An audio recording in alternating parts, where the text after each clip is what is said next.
क्या आपको vaginal area में कोई इरिटेशन, इचिंग, जलन हो रही है या फिर वहां से कोई डिस्चार्ज हो रहा है?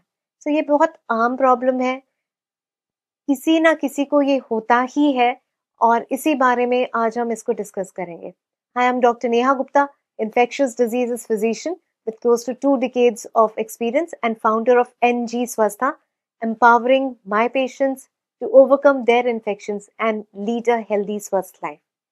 So, अगर वेजाइनल एरिया में इचिंग हो रही है, उसमें कोई डिस्चार्ज आ रहा है, स्पेशली दही की तरह या फिर curdy white discharge, so this could be because of Candida vaginitis या vaginal candida infections, vulvovaginitis.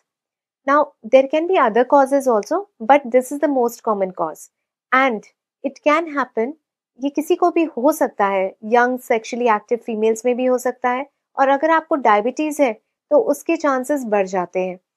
इसमें हमें डायग्नोसिस में यूरिन या फिर जो डिस्चार्ज होता है, उसमें यीस्ट सेल्स दिखते हैं, उसका हमें कल्चर भी कराना चाहिए ताकि हमें कैंडिडा के साथ-साथ उसका स्पीशीज क्या है, इसके अलावा उसकी ससेप्टिबिलिटी क्या है, ये पता चल सके ताकि हम एप्रोप्रिएट एंटी फंगल ड्रग दे सके।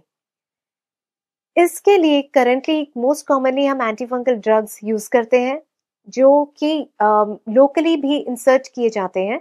सो बेसिकली फॉर 3 days हम लोग नॉर्मली यूज करते हैं, बट अगर ये इन्फेक्शन बहुत सीवियर है या फिर बार बार हो रहा है, और कुछ पेशेंट्स में तो मैंने देखा है कि महीनों या फिर सालों से वो इस वेजाइनल इन्फेक्शन डिस्चार्ज से परेशान रहते हैं, सो उनमें हम ओरल एंटीफंगल थेरेपी देते हैं, जो कि हम in fact sometimes even we give it for 6 months as well, so that वो इन्फेक्शन बार बार ना हो।